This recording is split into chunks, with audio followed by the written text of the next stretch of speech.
welcome back to my channel, or if you're new, my name is Jennifer. Today we're going to talk about my February wrap-up.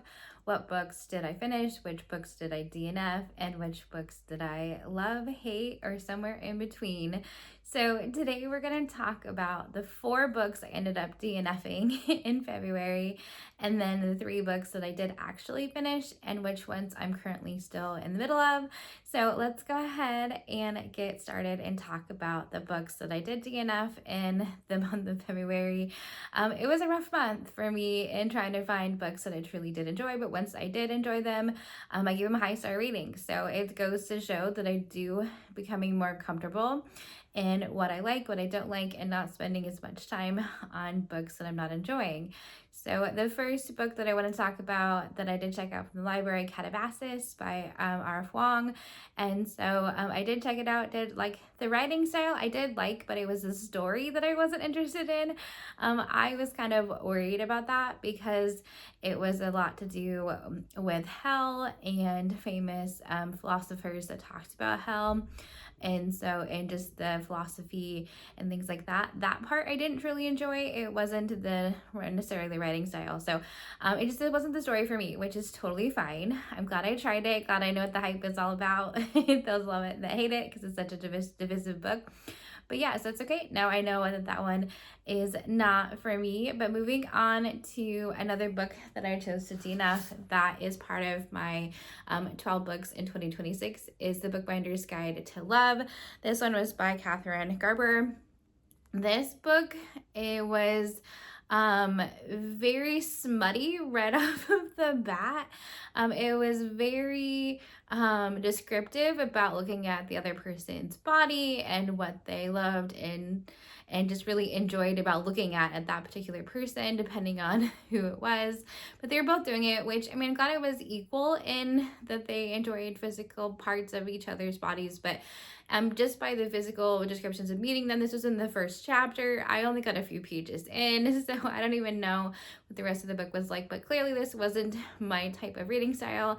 I just don't care to read that, which is totally fine and understandable for my preference. And so this one was also a very quick DNF for me. I just didn't want to not enjoy it. And so that was one that I also chose to quickly DNF for me as well.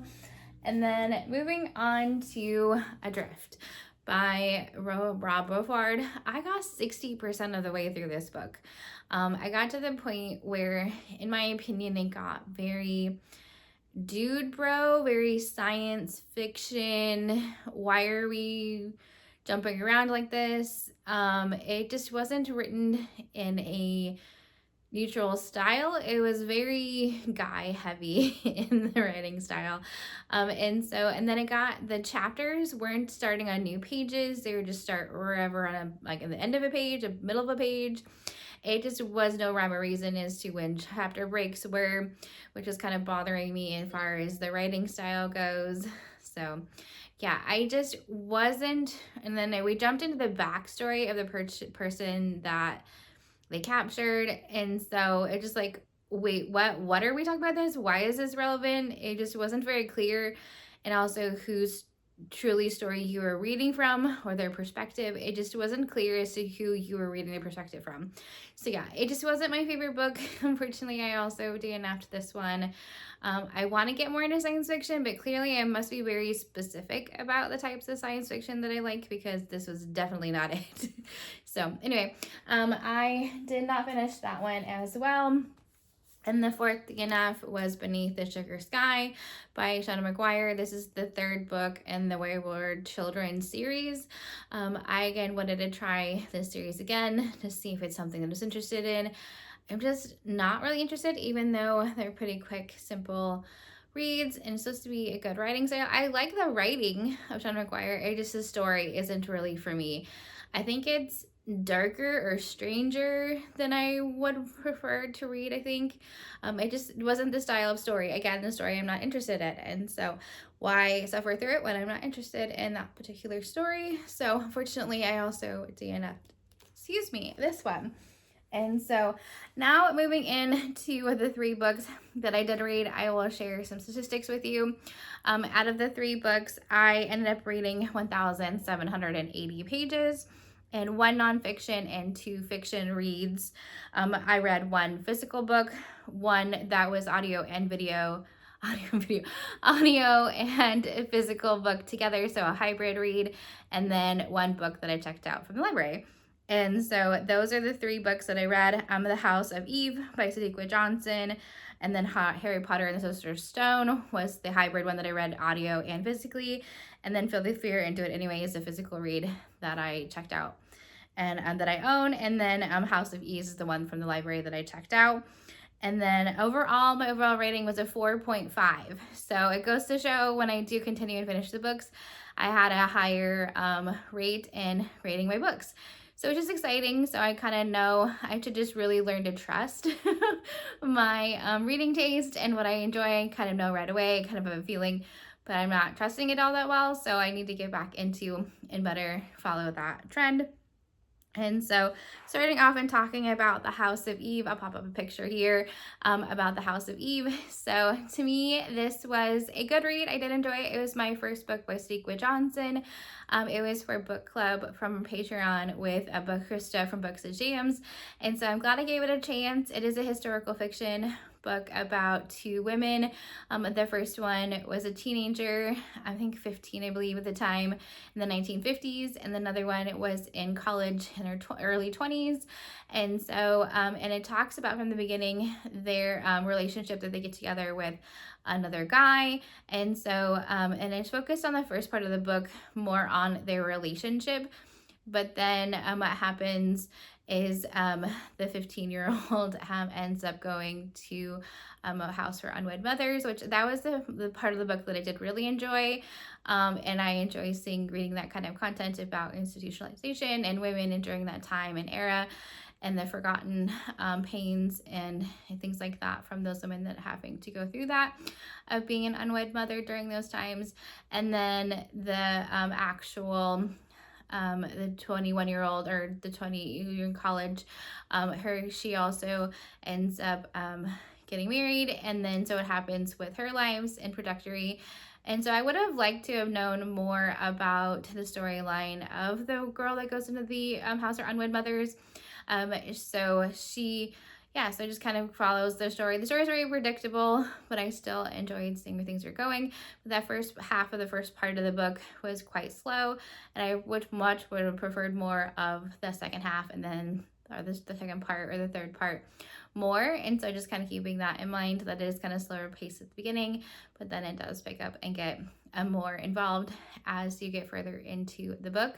And so I'd recommend it. I gave it 4 stars. I did enjoy the storyline and the time frame and the storyline of the actual story, and so I'd recommend it. And so I'm interested in checking out Yellow Wife, which is another book by that author, because I did really enjoy the writing style.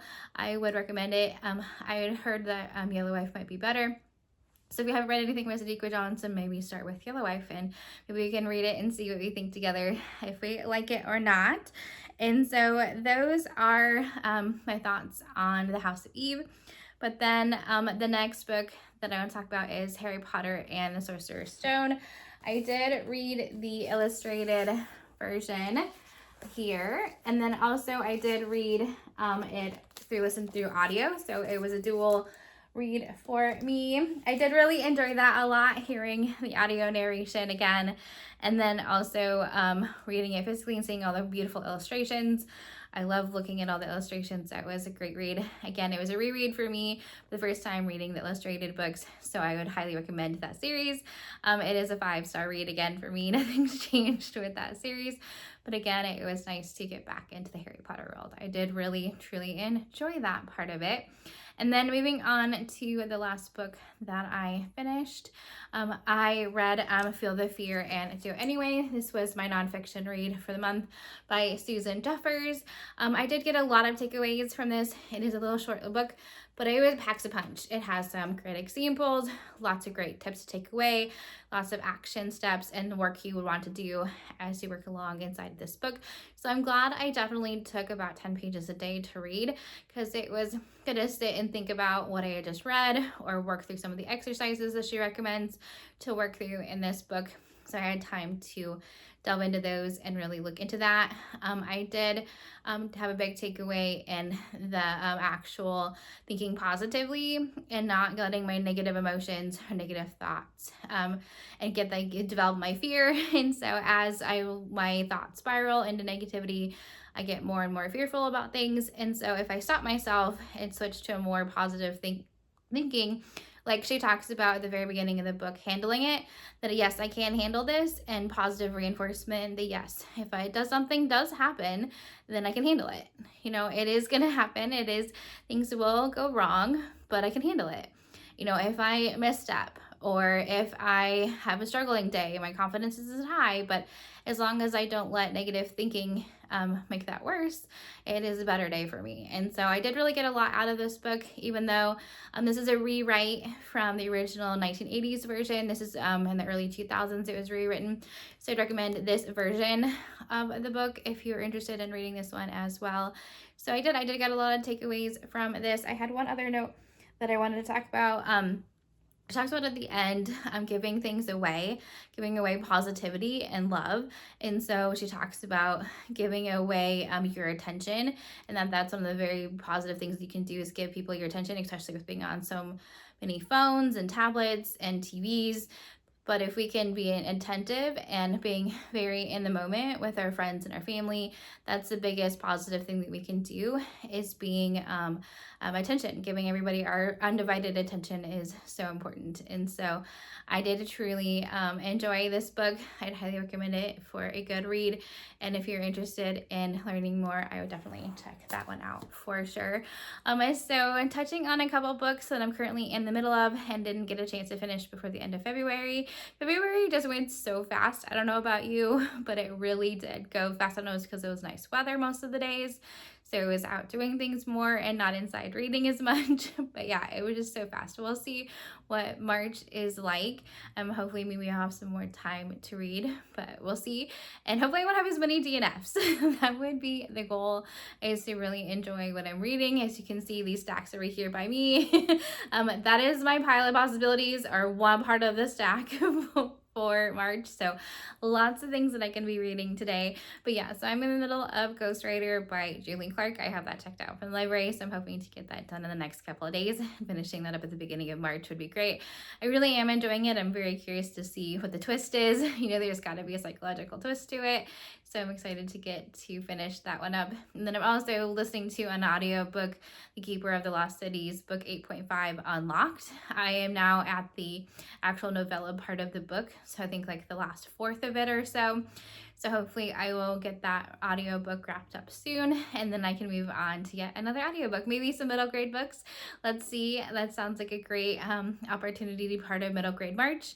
But let me know in the comments what your favorite book was from February, or if you've read any of the books that I have shared some wrap-ups for. I'd love to hear in the comments. If you're not feeling chatty, let's do some kind of witch emoji, some kind of wand or hat or cat, something like that, for the Harry Potter series being the 5-star book for the month. And so hopefully you guys have a great rest of your day. I'll talk to you later. Bye.